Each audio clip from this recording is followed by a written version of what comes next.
각자의 삶 멍에를 치며 흩어졌던 많은 것이 성령이 주시나 나름으로 어떤 되시나요?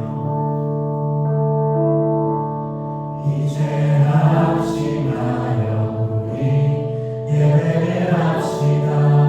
온 마음으로 모든 전심을 다해 각자의 삶 멍에를 치며 흩어졌던 많은 것이 성령이 주시나 나름으로 기도할 때 주님의 시선이 머문 곳을 향해 찬양하는 우리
함께 고백합시다.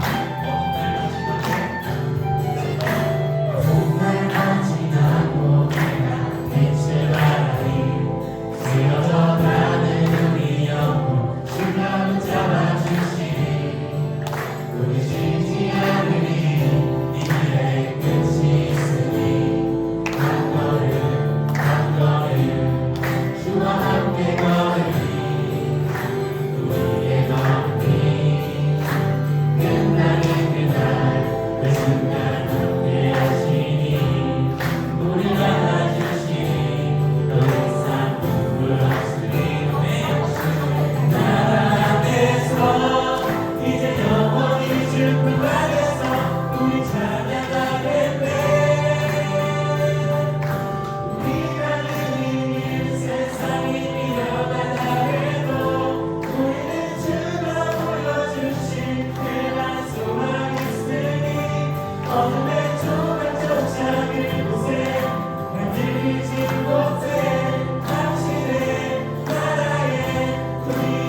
항상 저희 곁에 있기만으로 저희가 믿음 안에서 잘 선택할 수 있는 저희 부분을 할 수 있도록 허락해 주시옵소서. 아버지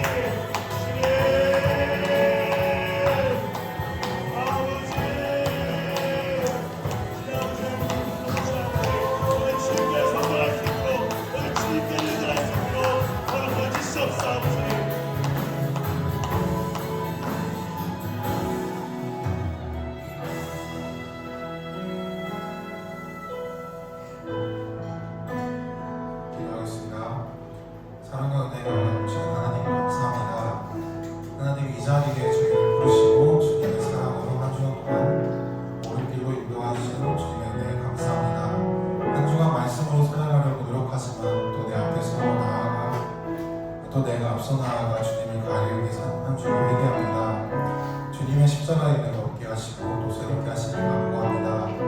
오늘 예배 가운데 주님의 은혜와 능력이 임재하여 우리의 삶을 병든 육체를 치유하사 오늘도 다시 한번 구원의 기쁨을 상하게 하시고 또 새로운 은혜를 받고 말씀으로 다음 한 주 동안 살아가게 이끌어 주세요. 말씀을 전도하시는 전도사님 입에 하나님의 말씀을 넣어주시고 말씀을 시는 전도사님과 듣는 우리에게 새로운 마음, 새로운 말씀으로 다가와 주세요. 다녀온 선교지에도 주님의 은혜와 구원하심으로 지켜주실 수 있습니다. 감사합니다. 예수님의 이름으로 기도합니다.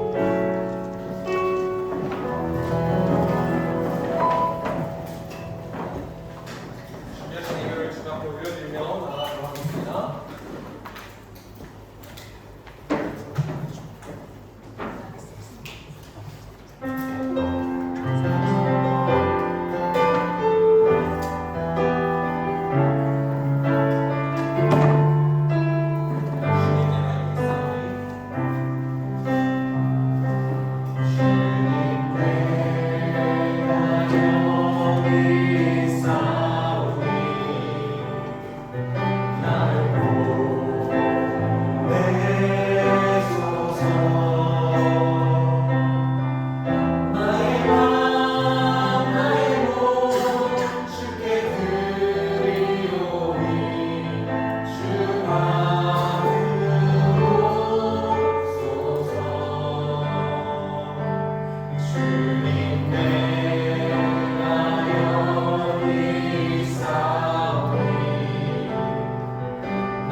받아주시고 우리 청년들의 그 모든 기도의 제목 저들의 지도와 비전과 사명과 또 연애와 결혼의 모든 부분 가운데 응답하여 주셔서 하나님께서 살아계시며 하나님께서 응답하시는 줄 하나님께서 지금도 우리 삶 가운데 개입하시는 사랑의 하나님인 것을 고백하며 나아가는 우리 청년들 될 수 있도록 주여 역사여 주시옵소서.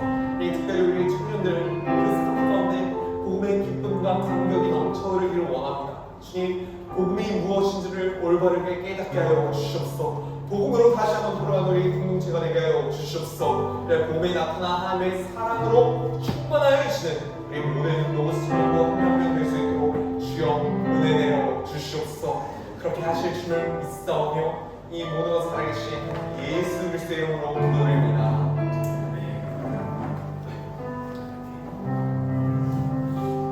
함께 볼 말씀은 로마서 6장 1절에서 4절까지 말씀입니다. 로마서 6장 1절에서 4절까지 말씀 한 절씩 우리 같이 짧은 말씀이니까요 다 같이 한 목소리로 읽도록 하겠습니다.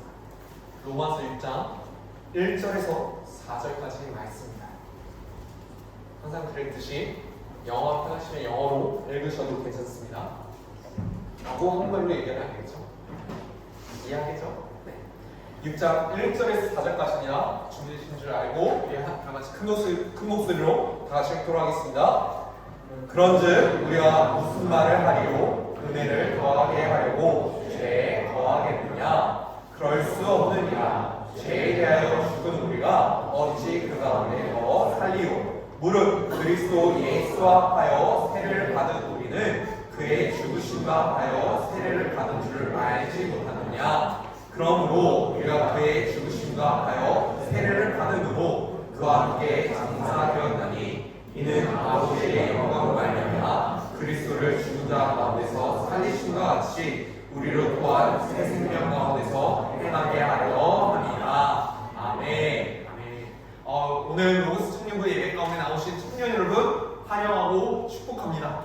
오늘 이 말씀을 통해 우리 가운데 복음의 기쁨과 감격이 흘러넘치기를 예수님의 이름으로 간절히 축복합니다. 아멘이십니까? 네. 네, 감사합니다. 참 여러분의 얼굴 보니까 너무 기쁘고 감사해요. 너무 기뻐요. 우리 옆에 있는 분의 얼굴 보면 만나서 반갑다고 한번 인사해볼까요? 한 번만 우리 한번 인사해봅시다. 지난 한 주 어떻게 좋았습니까? 나빴습니까? 한 번만 지난 한 주 잘 지냈습니까? 알렉샤,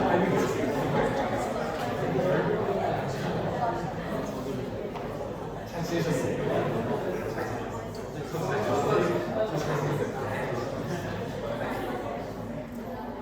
자, 우리가 이 자리에 있는 청년들 중에 잘 지낸 청년도 있지만 못 지낸 청년도 있을 거예요. 근데 우리가 왜 잘 지내고 못 지내는 기준이 어디 있을까요? 우리가 잘 지냈다, 못 지냈다, 내게 좋은 일이 일어났다, 나쁜 일이 일어났다? 뭐 당연히 그러겠죠. 그렇다면 우리 신앙의 좋고 나쁘고의 기준은 어디 있을까요? 때로 우리가 믿다 보면, 믿음 생활을 하다 보면, 신앙 생활을 하다 보면 정말 이번 주처럼 내가 최고의 크리스천이 아닐 수 없었다라고 느낄 때가 있어요. 근데 또 한편으로는 어떤 때는요, 내가 어떻게 이러면서 내가 크리스천이라고 말하지, 내가 그리스도인이라고 말하지 하면서 완전 딥하게 내려갈 때가 있어요. 왜 그럴까요? 우리 신앙의 가장 큰 문제는요, 이 기준을요 헷갈려 하기 때문이에요. 신앙생활이 내가 하는 거에 따라서 최고야, 혹은 최악이야 라는 이 잘못된 생각을 하기 때문이에요. 내 스스로 노력하는 거에 따라서 내 신앙생활이 최고와 최악이 왔다 갔다 하는 거예요. 이것은요, 복음이 무엇인지 모르고 복음 안에 나타난 예수님의 은혜가 무엇인지를 모른 채 내가 하는 것에 따라 내 믿음이, 내 신앙생활이 왔다 갔다 라고 얘기한다는 거예요. 이것은요, 우리가 통과선교 간 청년들은 못 들었지만 율법에 관련된 거예요. 율법은요, 뭐라고 얘기합니까? 내가 축복받는 것과 나의 저주는 어디에 디펜딩하고 있어요? 나의 액션이에요. 내가 하기에 딸려져 있는 거예요. 그래서 우리는요, 내가 하기에 따라 달라진다라고 말하지만 사실 우리는 다 뭐예요? 죄인들이에요. 죄인이기 때문에 우리는 항상 나쁜 짓밖에 못해요. 그래서 우리는 저주를 받을 수밖에 없는 존재예요. 나의 액션으로 하나님의 페이버나 하나님의 축복을 어닝할 수가 없는 거예요. 그러니까 우리는요, 죄인이니까 어떻게 해요?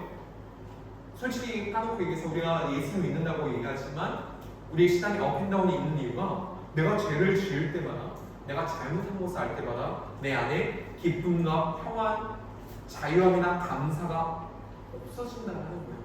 내가 성장하지 않는 것처럼 느껴지는 거예요.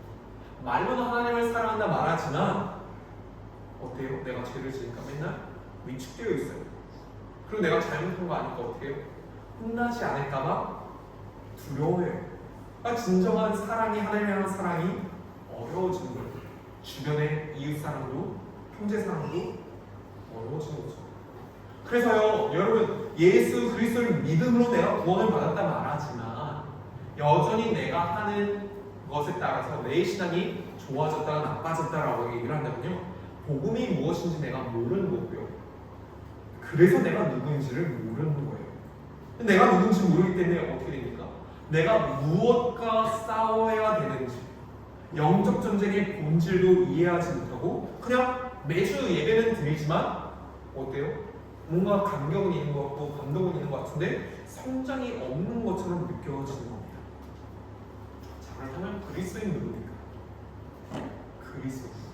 아까 얘기했듯이 로마서 3장 23절에는요 모든 사람의 죄를 범하였으니 의로운 사람이 한 명도 없다라고 말해요. 깨닫는 자도 없고 하나님 찾는 사람도 없다고 말을 해요.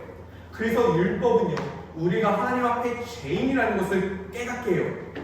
그리고 로마서를 계속 읽다 보면 5장 20절에 죄가 더하는 곳에 은혜가 더욱 넘쳤다라고 사도 바울이 말을 하는데요. 이 말은 무슨 뜻이냐면 내가 죄인인 것을 깨닫는 만큼 은혜가 커졌다라는 거예요. 야, 이렇게 죄인인 나를 하나님께서 구원하셨으니 얼마나 감사합니까? 그렇다면 이제 질문이 나오는 거예요. 내가 죄를 깨닫는 만큼 은혜가 커졌으니 그렇다면 은혜를 더 받기 위해서 내가 죄를 더 지으면 되겠습니까? 라는 질문이 나온다는 거예요. 내가 죄인인 것을 깨달았으니 내가 죄를 더 고백하면 할수록 내가 더 은혜를 받을 수 있습니까? 라는 그 질문이 오늘 로마서 6장 1절에서 4절까지의 답변이에요. 6장 2절 뭐라고 말합니까? 그럴 수 없느니라 라고 단호하게 말합니다. 왜냐하면 죄에 대하여 죽은 우리의 정체성에 대해서 얘기하고 있어요. 죄에 대하여 죽은 우리가 어찌 그 가운데 더 살리요? 라고 고백하고 있습니다. 자, 여기서 죄에 대하여 죽었다라는 이 사람 누굽니까? 우리가 누굽니까? 사도 바울과 이 로마서를 읽는 로마교회 성도들만이 아니라 오늘 이 말씀을 읽고 있는 저와 여러분 또한 죄에 대하여 죽은 자들입니다. 자, 옆에 있는 분을 보고 한번 이야기해 보시죠. 인사해 보시죠. 당신은 죄에 대해서 죽었습니다. 한번 인사해 봅시다. 당신은 죄에 대해서 죽었습니다. 네. 우리는 죄에 대해서 죽은 자들입니다. 자, 근데 죄에 대해서 죽었다라는 뜻이 무엇입니까? 우리가 죄에 대해서 죽었다라는 말씀을 들으면요 잘못 오해하는 때가 있어요. 그건 뭐냐면 완전주의라고 생각을 합니다. 내가 이제 예수님을 믿었으니 죄를 짓지 않고 완전하게 완벽하게 살 수 있다라고 착각을 합니다. 그래서 어느 정도 신앙이 레벨이 쌓이고 신앙생활이 깊어지면 나는 더 이상 죄를 짓지 않는 수준에 오른다는 말로 잘못 이해를 해요. 완벽하다라고 생각합니다. 만약에 그렇다면요 오늘 아침에 제가 나오기 전에 거울을 보고 나왔거든요. 씻고 나왔거든요. 씻고 나와서 거울을 보면서 야 내가 참 멋있는데 내가 참 완벽한데? 라고 말을 해야 되겠죠. 만약 완벽해졌다면 믿음 생활을 하면서 내가 완전해졌다. 갑자기 여러분의 눈이 싸늘해져요. 알아요. 저도 거울을 보면서 왜 이렇게 생겼지? 저 이래요. 그러지 않는다고 제가 먼저 왜 이러지 않는다고 그냥 예를 들어서 얘기한 거예요. 완벽해진다면 그러겠죠. 하나님을 믿고 예수님을 믿고 구원받았으면 내가 완벽해질 거라 생각하시면 여러분 거울 보면서 혹시 나 완벽한데 이렇게 말하는 사람 있습니까? 옆에 혹시 그 사람 있으면 병원에 빨리 보내야 돼요. 지금 약간 착각이 들고 있어요. 여러분 우리는 다 그러지 않아요? 우리는요 완전주의가 아니에요. 완벽주의가 아니에요. 우리는 예수님 믿어도 여전히 죄를 짓고 넘어져요. 여러분 요한일서 3장 9절에 성경에 이런 말씀이 있어요. 하나님께로부터 난 자마다 죄를 짓지 않는다. 죄를 짓지 않는다고 성경이 얘기하는데 이건 그럼 무슨 말입니까? 아니 내가 완전주의, 완벽주의, 정말 죄를 안 짓는 사람이 아니라 우린 죄에 대해서 저것처럼 죄를 짓는다는데 성경 다르게 얘기하는데요. 여러분 여기서 하나님께로부터 난 자마다 죄를 짓지 않는다는 뜻은요 어떤 뜻이냐면요 죄를 아예 안 짓는다는 뜻이 아니라 죄를 내가 의도적으로 습관적으로 죄를 즐기며 살아간다는 거예요. 죄의 방향 속에 매몰되어 살아간다는 뜻이에요. 그러니까 이 말씀은 무슨 뜻이냐면요 죄를 짓지 않는다는 건요 우리가 예수를 믿었으면 때로 우리가 어쩔 수 없이 죄를 지을 때가 있어요. 내가 어쩔 수 없이 아직 부족해서 근데 내가 의도적으로 나는 죄를 지으며 살아야 되겠다 라는 그 삶의 방향성에 우리가 살 수 없다는 뜻이에요. 그러니까 죄에 대해서 죽었다라는 이 말은요 우리가 죄를 아예 안 짓는다라는 뜻이 아니에요. 그렇다면요 이 죄에 대해서 죽었다라는 뜻은요 또 뭐냐면요 명령이 아니에요. 명령. 그러니까 무슨 말이냐면 너 죄에 대해서 죽었어. 그러니까 너 죄에 대해서 죽어야 해 라는 뜻이 아니에요. 죄에 대해서 죽었다는 것은요 뭐냐면요 스테이트먼트예요. 선언이에요. 여러분, 이미 죽은 사람이 혹시 또 죽을 수 있습니까? 저 무덤에 이미 죽어 있는 사람이 갑자기 벌떡 일어나서 했다 또 죽여야 됩니까? 그렇지 않죠. 죽었다라는 것은 뭐냐면요, 이미 죽었다라는 사실을 이야기하는 거지 명령이에요. 너 죽어야 돼라는 뜻이 아니에요.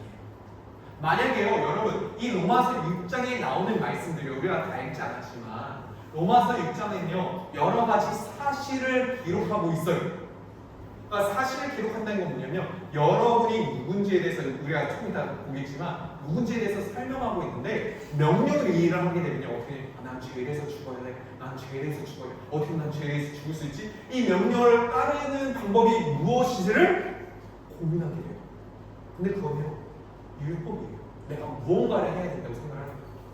근데 로마서 6장을요 우리가 이해할 때 명령이 아니라 하나님께서 그냥 사도 바울을 통해서 우리가 어떤 존재인지 설명하고 있다고 생각하면요 명령이 아니라 복음의 메시지예요.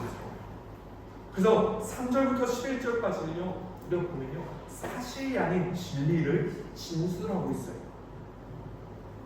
그러니까 여러분 죄에 대해서 내가 죽어야 되는데 라는 생각을 품지 말라는 거예요. 이미 여러분은 죄에 대해서 죽은 자들이다라고 선언하는 거예요. 다시 한 번 더 옆에 있는 분들을 향해서 얘기합시다. 당신은 죄에 대해서 죽었습니다라고 다시 한 번 인사해 봅시다. 당신은 이미 죄에 대해서 죽었어요. 넌 이미 죽었어. 이게 아니에요. 이미 우리 죽어 있는 사람들이 하나님 앞에 있어요. 근데 이 말씀을 이해할 때요, 잘 들으세요. 우리들이요 매일 죄와 잘 싸워야 되는 건 맞아요. 잘 싸워서 이겨야 돼요. 네, 여러분 한번 질문하겠습니다. 여러분 매일매일 죄와 싸워서 항상 이깁니까? 아니요. 때로 우리가 이기기도 하지만 지기도 해요. 하지만 우리가 지거나 이긴다고 해서 이 승패가 나의 구원을 결정하지 않습니다. 우리의 구원은요 그리스도의 십자가 죽으시면서 완전하게 확보되었고 어떤 것으로도 빼앗을 수 없는 보장이 되었기 때문에 쉽게 얘기하면 이것과 같습니다. 여기 군인 몇 명이 있는데 군인이 어떤 분들이 계시고요. 전쟁의 승패는 전투가 아니에요. 맞습니까? 전쟁은요 메인 전투만 이기면 돼요. 메인 전쟁만 이기면 돼요. 그럼요 여러 가지 일어나고 있는 싸움에서는요 지고 이길 수 있지만 이미 전쟁을 이겼으면 어떻게 돼요? 끝난 거예요. 왜? 우리의 대장 되신 예수님께서 이미 전쟁에서 승리하셨기 때문에 내가 벌이고 있는 전투의 결과가 전쟁의 결과인 승리를 바꿀 수 없다라는 거예요. 그러니까 나의 구원과 영적 생활의 은혜는요 나의 승리에 달려있지 않는데 우리는 뭐라고 착각하는 거예요? 매일매일 받는 은혜와 축복과 구원이 나의 액션에 달려져 있다, 나의 승리에 달려져 있다라고 여기니까요 내가 승리하지 않으면 어떻게 돼요? 복음 안에서 기쁨이 사라지고 자유가 사라지고 평안이 없는 거예요. 질 때마다 어떻게 되는 거예요? 우리가 계속 패배감에 사로잡히는 거예요. 죄책감에 사로잡히는 거예요. 실패하면 어떻게 하지라고 생각하니까 두려움이 어떻게 해요? 더 움츠러들고 복음 안에 살아가는 것이 아니라 어떻게 하면서 율법에 또 사로잡히게 되는 거예요. 여러분 기억하십시오. 하나님은요 여러분이 그렇게 살길 원하지 않으세요. 여러분을 사랑하는 하나님은요 자비로우신 하나님은요 여러분이 자유하기를 원하셔요. 여러분이 하나님의 사랑 가운데 살길 원하세요. 여러분이 실수하면 어떡하시라고 두려워서 움츠러드는 삶이 아니라요 복음 안에서 너희는 이미 죄에 대해서 죽었고 의에 대해서 살았다라는 이 선언 속에 기쁨과 감사로 살기를 원하세요. 그래서 하나님께서는 여러분이 선언하신 것, 너는 이미 죄에 대해서 죽었다, 죄에 대해서 죽었으니 또 죽으라는 이 말씀은요 율법이나 명령이 아니라는 거예요. 자, 죄에 대해서 죽었다는 것은 또 다른 의미로는요 우리가 체험해야 되는 체험이 아니라는 거예요. 여러분 우리가 예수님을 믿고 혹시 죄에 대해서 죽었다라는 이 체험이 있는 분이 있습니까? 그분도 빨리 병원에 보내줘야 됩니다. 우리가 죄에 대해서 죽었다라는 이 체험이 없을 거예요. 여러분이 로마서 6장을 볼 때 이것을요 어떤 명령이나 혹은 너희가 체험해야 되는 내용이라고 오해하면 안 돼요. 체험하라는 말씀이 아니에요. 사도 바울은요 거듭거듭 얘기하지만 이미 예수님께서 행하신 일, 예수 그리스도께서 이미 우리 안에 이루신 일을 선언하고 있는 거예요. 그래서요, 그리스도는 죄에 대해서 죽었다라는 것은요, 이미 일어난 사건을 얘기하는 거고요. 변경할 수 없는 사건을 의미하지, 여러분이 죄에 대해서 죽은 것을 경험하십시오라는 권면도 아니라는 거예요. 내가 죄에 대해서 죽은 것을 체험한 사람이 없을 거예요. 근데 체험하지 않았다고 해서 느끼지 못했다 해서 이미 일어나지 않은 일이 아니라는 거예요. 우리는 여전히 죄에 대해서 넘어지고 실패하는 경험을 하지만 성경은 뭐라고 얘기하냐면요, 죄에 대해서 넘어지고 쓰러졌다 해서 넌 아직도 죄를 지내, 넌 죄인이야가 아니라, 그럼에도 불구하고 성경은 우리에게 예수 믿는 우리들을 너는 죄에 대해서 죽은 자야라고 말하고 있다는 거예요. 또다시 죄를 짓고 있지. 그게 성경이 말하는 복음의 객관적인 내용이에요. 그러니까 많은 청년들이 이거에 대해서 고민을 할 거예요. 내가 얼마나 하나님을 사랑하지? 내가 얼마나 예수를 사랑하지? 라는 것에 많이 고민할 거예요. 왜냐하면 내가 잘 살 때, 내가 뭔가 믿음으로 충만해질 때 하나님을 사랑하는 것 같고 예수를 사랑하는 것 같은데, 만약에 내가 죄를 짓고 넘어져봐요. 죄책감에 사로잡혀봐요. 그럼 내가 하나님을 사랑하는 것 같습니까? 내가 예수를 사랑하는 것 같습니까? 아니에요. 아니잖아요. 그러니까 어떻게 된 거야? 난 진짜 예수를 사랑하지 않는데, 내 바보 같은 거 내가 왜 이랬지? 그게 아니라는 거예요. 여러분, 내가 얼만큼 하나님을 사랑하지에 여러분 포커스 맞추면 돼요. 뭐에 포커스 맞춰야 되지 않습니까? 하나님이 나를 얼마나 사랑하시나. 내가 얼마나 하나님을 사랑하는지가 아니에요. 내 감정, 내 상황, 나의 circumstance에 따라서 하나님을 사랑하는 마음은 달라진 것 같아요. 하지만 내가 죄를 지었다 해서 하나님의 사랑이 바뀝니까? 안 바뀐다는 거예요. 그게 복음이에요. 그게 기쁜 소식. 내가 하는 거에 따라서 하나님의 사랑이 바뀌는지 않고요. 내가 사랑하려고 애쓴 만큼 하나님께서 나를 사랑하는 게 아니라는 거예요. 여러분, 그래서 나는요, 하나님을 얼마나 사랑할까, 내가 사랑했는데 애쓰는 게 복음이 아니라는 거예요. 복음은 무엇이냐면요, 내가 하나님을 얼마나 사랑하는지가 아니라 하나님이 나를 얼마나 사랑하지, 그걸 깨달으면 깨달을수록 깨달을 만큼 내 안에서 뭐가 흘러나올까요? 하나님에 대한 사랑이 흘러넘친다는 거예요. 반대로 생각해야 되는 거예요. 내가 하나님을 사랑하려고 애써서 사랑하는 게 아니라는 거예요.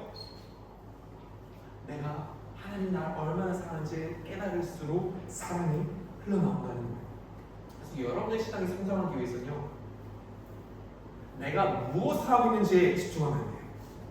내가 무엇을 하는 건지에 대해서 집중을 하면요, 여러분의 신앙이 여러분의 감정, 여러분의 행동에 디펜딩 되는 것 같거든요. 아니에요.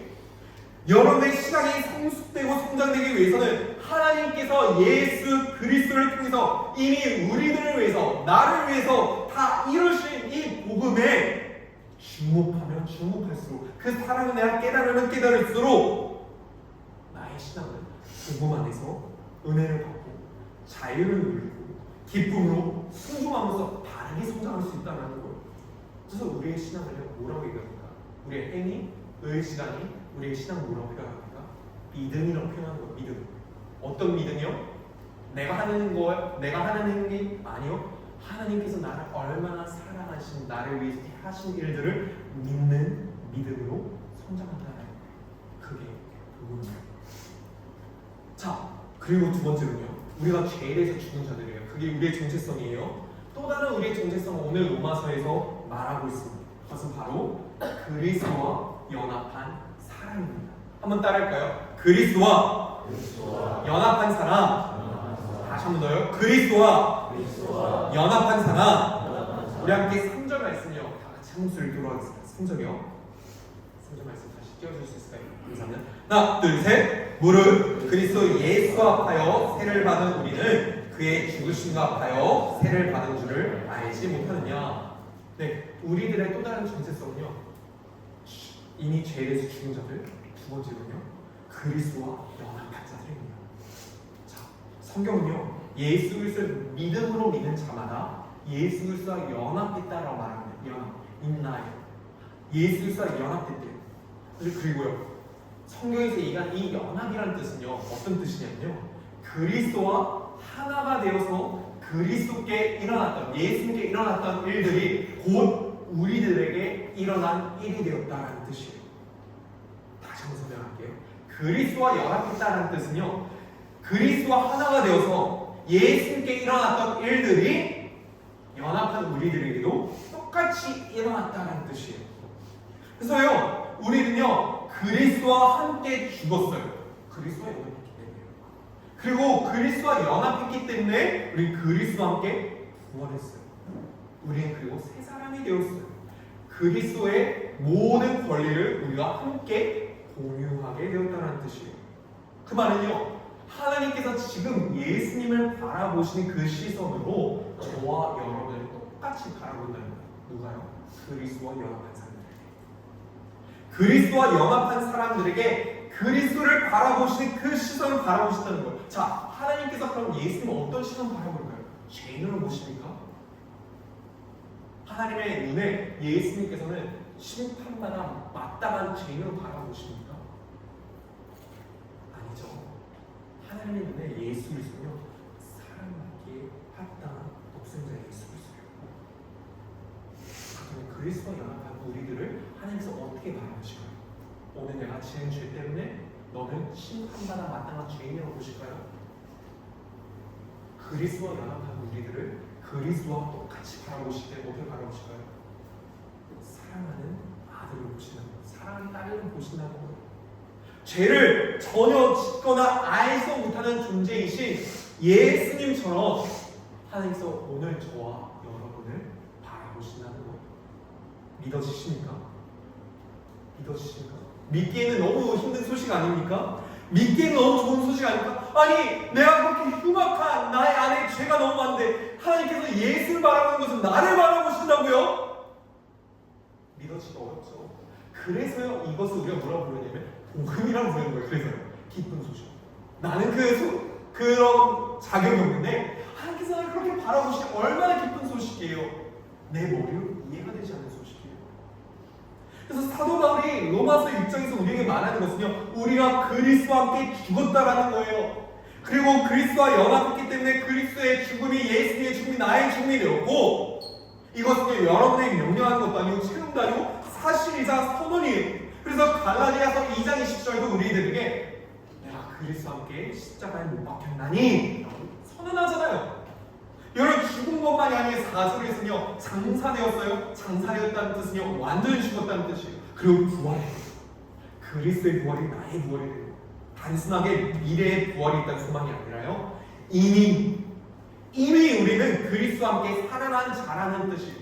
에베소서 2장 4절과 6절에 긍휼을 풍성하신 하나님이 우리를 사랑하신 그 큰 사랑을 인하여 허물로 죽은 우리를 그리스도와 함께 살리시고 너희는 은혜로 구원을 받은 것이라 또 함께 일으키사 그리스도 예수 안에서 함께 하늘에 앉히셨다라고 지금 에베소 2장 4절로부터 6절에 설명하는데, 여기서 세 가지 동사가 있어요. 그리스도와 함께 살리셨고, 그리스도와 함께 일으키셨고, 그리스도 예수 안에서 함께 하늘에 앉히셨다.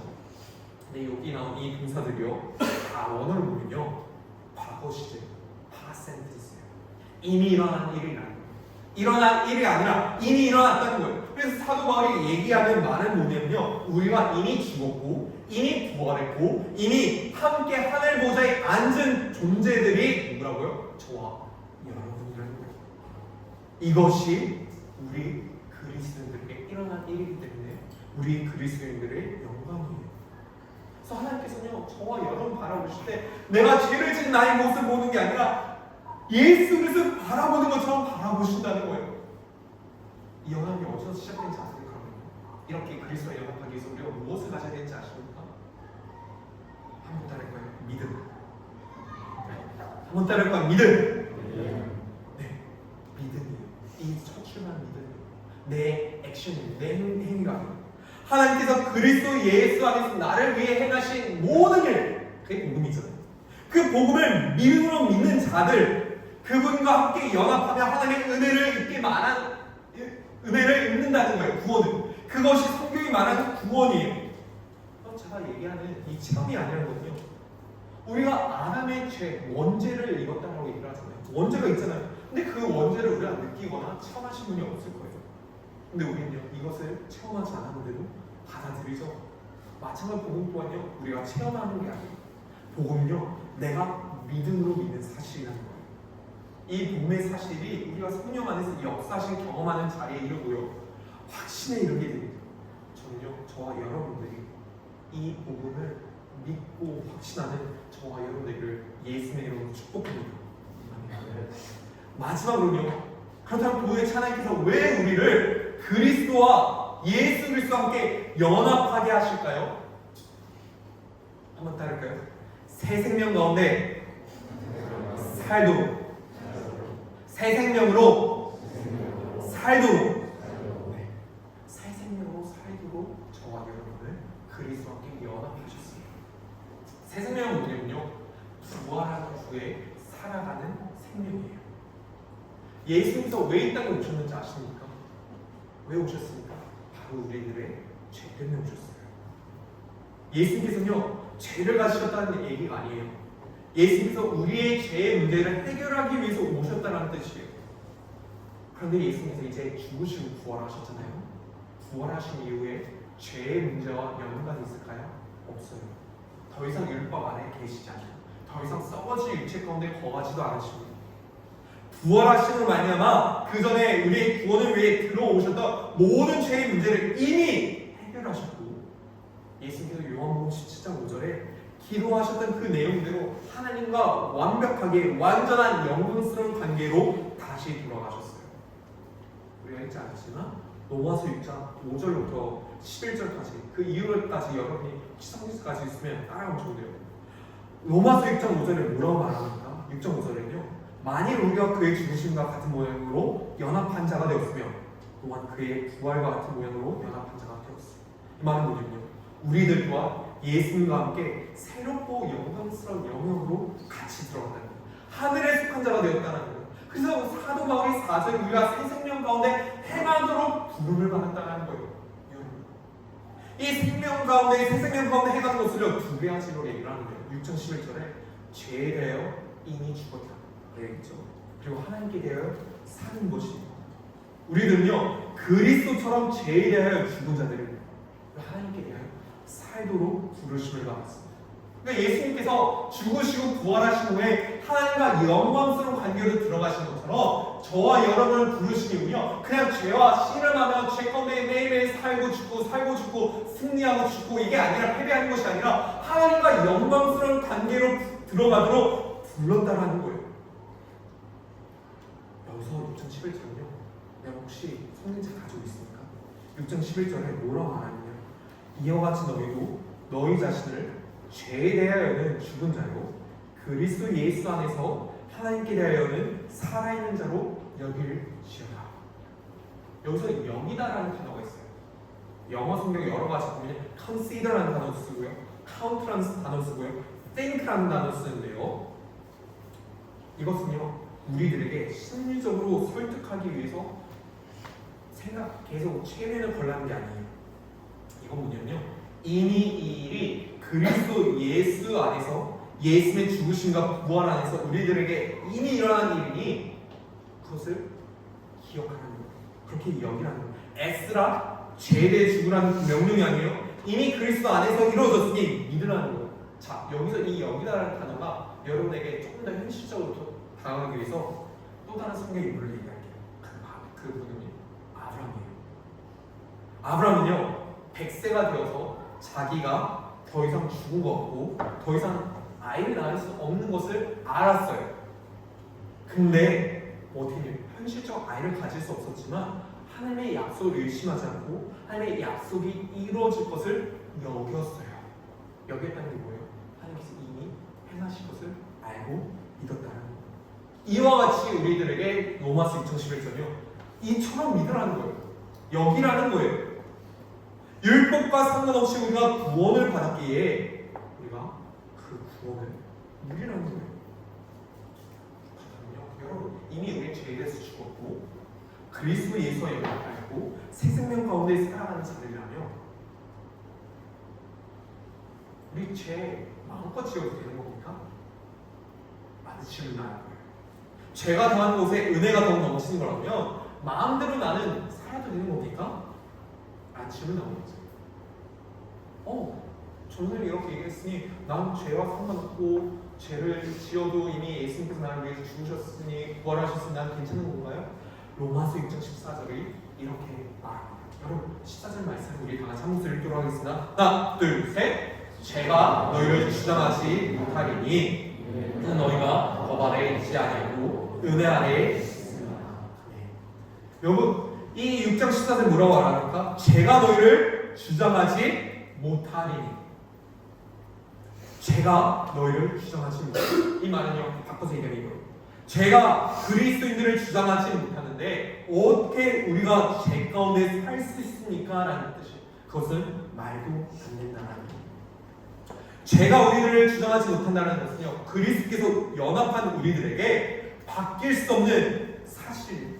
예수님께서 우리를 다스리는데 어떻게 동시에 죄가 우리를 다스릴 수 있습니까?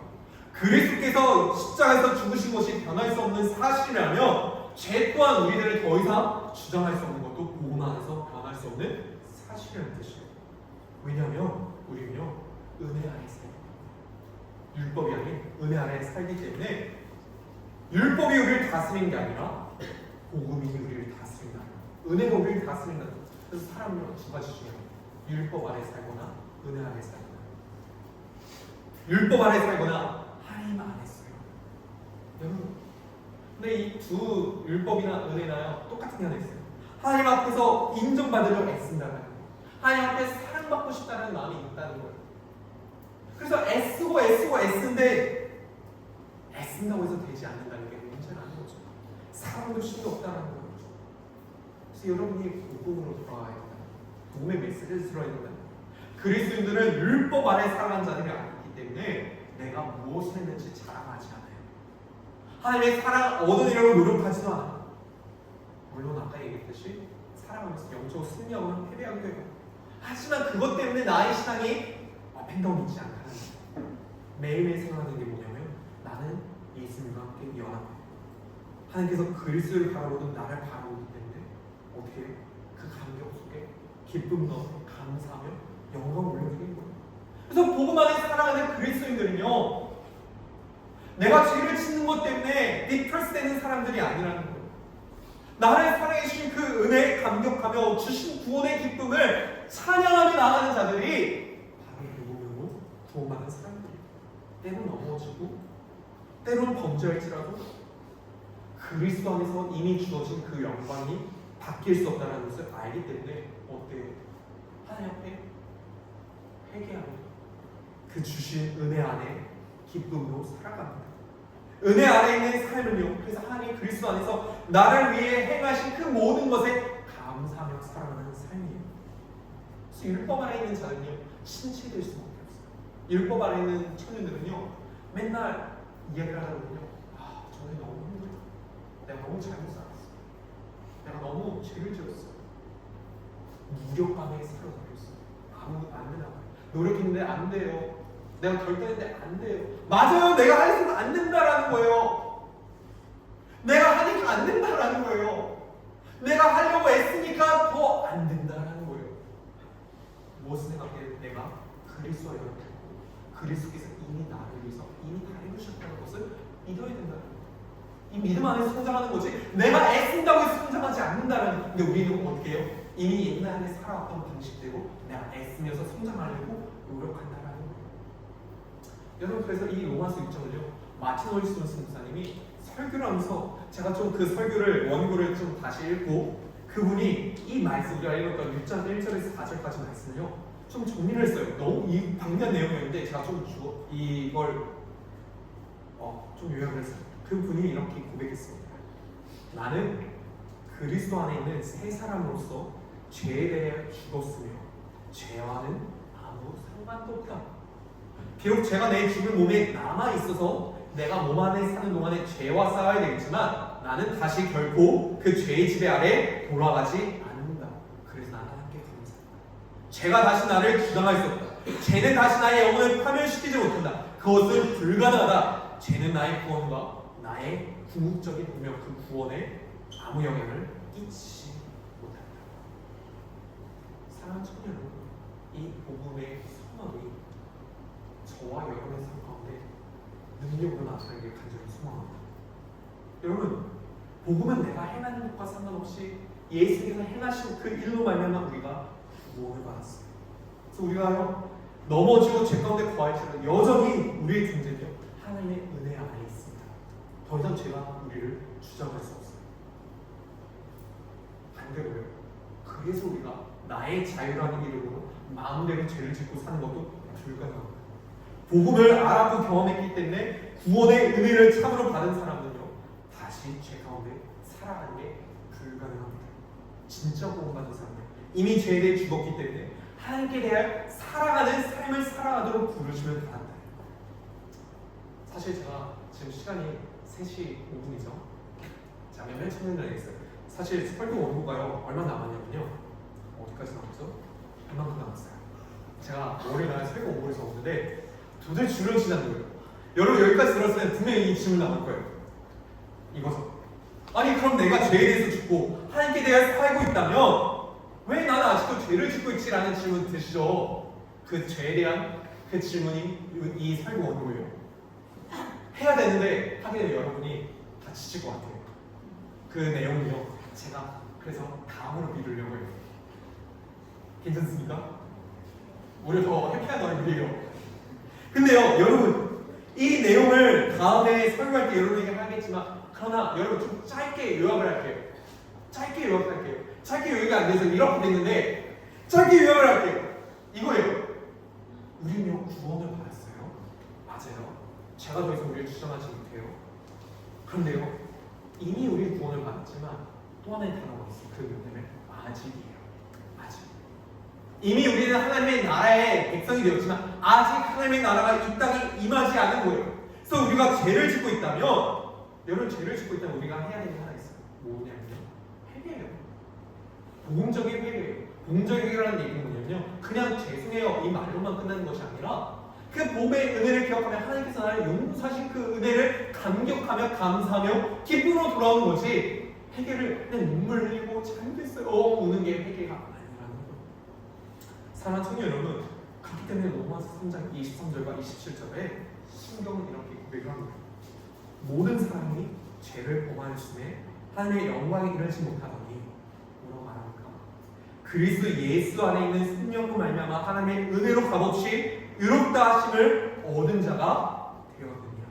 자, 이 예수를 우리 함께 다 같이 읽도록 하겠습니다. 하나, 둘, 셋. 이 예수를 하나님의 그의 피로써 믿음으로 말미암는 화목제물로 세우셨으니 이는 하나님께서 길이 참으시는 중에 전에 지은 죄를 간구하심으로 자기의 의로우심을 나타내려 하시니 곧 이때 자기의 의로우심을 나타내사 자기도 의로우시며 또한 예수 믿는 자를 의롭게 하려 하심이라. 그런즉 자랑할 때가 어디냐 있을 수가 없느니라. 무슨 법으로냐 행위로냐 아니라 오직 믿음의 법으로니라. 아멘. 아멘. 자, 오늘 말씀 정리하겠습니다. 우리는요 죄에 대해서 이미 죽은 자들입니다. 한번 선언해 봅시다. 나는 죄에 대해서 죽었다. 우리 더 이상 죄의 노예가. 두 번째요. 나는 그리스도와 연합했다. 맞습니다. 우리는요 그리스도와 연합했기 그분의 승리가 나 있습니다. 마지막 거예요. 나는 새 생명 가운데 살아간다. 네. 우리는요 그 사랑으로 살아간다. 그래서 사랑하는 청년 여러분 기억하십시오. 내가 누군지 기억하십시오. 나는 죄인이 아니에요. 하나님의 자녀예요. 여러분 오늘 아침에 나오면서 거울을 보셨습니까? 아, 너무 못생겼다. 최악이다. 잘생긴다. 뭐 이렇게 얘기했습니까? 이제요 여러분 도전 하나 하려고 하고 앞으로요 어차피 여러분 매일 거울 봐야 안 봐요? 보죠. 씻고 나서 거울 봐야 안 봐요? 보잖아요. 그 거울을 볼 때마다 여러분 이렇게 말씀하시죠. 여러분의 얼굴 너는 나는 그리스도와 연합한 새 생명을 살아가는 자야. 한 번 더 할까요? 나는 그리스도와 연합하여 새 생명으로 살아가는 사람이야. 여러분 하실 수 있겠습니까? 하실 수 있게 매일매일 해보세요. 거울을 보시면 너는 그리스도와 연합함으로 새 생명 가운데 살아가는 사람이야. 자, 이 시간 우리 한번 옆에 있는 분을 바라봅시다. 여러분 오늘 말씀을 가지고요 한번 옆에 있는 분에게 좀 리플렉트 했으면 좋겠어요. 이야기를 했으면 좋겠는데요. 여러분 복음 안에서 여러분이 새 생명을 살아가는 속도로 부르심을 받았어요. 자, 한번 내가 어떻게 하면 이 복음의 새 생명을 살아갈 수 있는지 한번 잠깐만 우리 다 같이 옆에 있는 분을 바라보며 나누며 나갔으면 좋겠습니다. 오늘 말씀 들으면서 느꼈던 것들을 위해서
사랑하는 청년 여러분,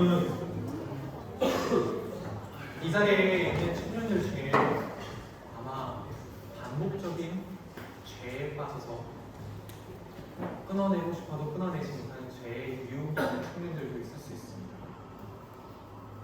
어떤 우울증도 될 수 있고요, 분노의 문제가 될 수 있고, 누군가를 용서하지 못하는 죄의 문제도 있을 수 있습니다. 방탕과 음행이 될 수 있고 여러 가지 죄가 될 수 있습니다. 네요, 여러분, 그 죄를 끊어내는 것은 여러분 노력해도 안 되잖아요. 내 힘으로 안 되잖아요. 어떻게 돼요? 선언이 그냥 복음의 선포를 그리스도께서 나를 위해서 이미 행하신 일을 선포하는 것밖에 없어요. 매일매일마다 아침마다 아까 우리가 거울 보면서 고백하자고 했잖아요. 꼭 기억하시고 꼭 나아갔으면 좋겠어요. 이 시간 제가 기도하고 제가 마음을 기도하고 주로 고백한 후에 우리에게 마무리하도록 하겠습니다. 하나님, 오늘 이 복음의 말씀을 메시지로 오늘 선포하였습니다. 하나님, 정말 우리의 머리로 이해되지 않고 정말 믿어지지 않는 이 복음, 정말 내가 한 것과 상관없이 그리스도께서 십자가에서 죽으신 그 죽으심으로 말미암아 그 부활로 말미암아 나의 모든 것이 다 이루어졌다라는 것을 믿는다는 것이 때로는 너무 어려울 때가 있습니다. 그래서 내가 하려고 애쓰고 내가 해보려고 애쓰지만 하나님, 지금 우리가 하나님 앞에서 할 수 있는 것 너무도 없습니다. 내가 애를 써봤지만 하나님 실패했고 내가 애를 써봤지만 안 됐습니다. 하나님, 어떻게 우리가 그러면 그리스도 예수와 함께 살아갈 수 있습니까?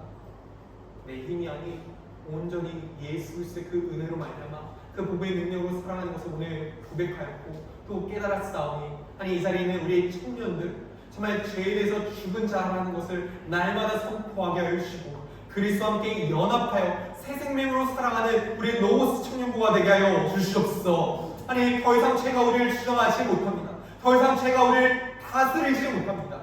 아니 그리스도 예수 안에 있는 자에게는 결코 정죄함이 없다 말씀하셨사오니 아버지, 우리 청년들 정말 그리스도 예수 안에서 살아가게 하여 주시고 그리스도 예수와 함께 날마다 승리함으로, 아니 때론 넘어지고 때론 승리할 수 있지만 그러나 그리스도와 함께 살아감으로 말미암아 날마다 우리 삶 가운데 그 복음의 기쁨과 감격이 넘쳐나는 우리 청년들의 삶이 되어줄 수 있도록 주님, 우리 청년들 붙들어 주시고 축복하여 주시옵소서. 그렇게 하실 주님을 믿사오며 이 모든 것을 살아계신 예수 그리스도의 이름으로 기도드리옵나이다. 아멘. 하늘에 계신 우리 아버지여, 이름이 높이 여김을 받으시오며 나라의 임하시오며 뜻이 하늘에서 이루어진 것 같이 땅에서도 이루어지이다. 오늘 우리에게 일용할 양식을 주시옵고 우리가 우리에게 죄 지은 자를 사하여 준 것 같이 우리의 죄를 사하여 주시옵고 우리를 시험에 들게 하지 마시옵고 다만 항상 구하시옵소서. 대개 나라와 권세와 영광이 아버지께 영원히 있사옵나이다.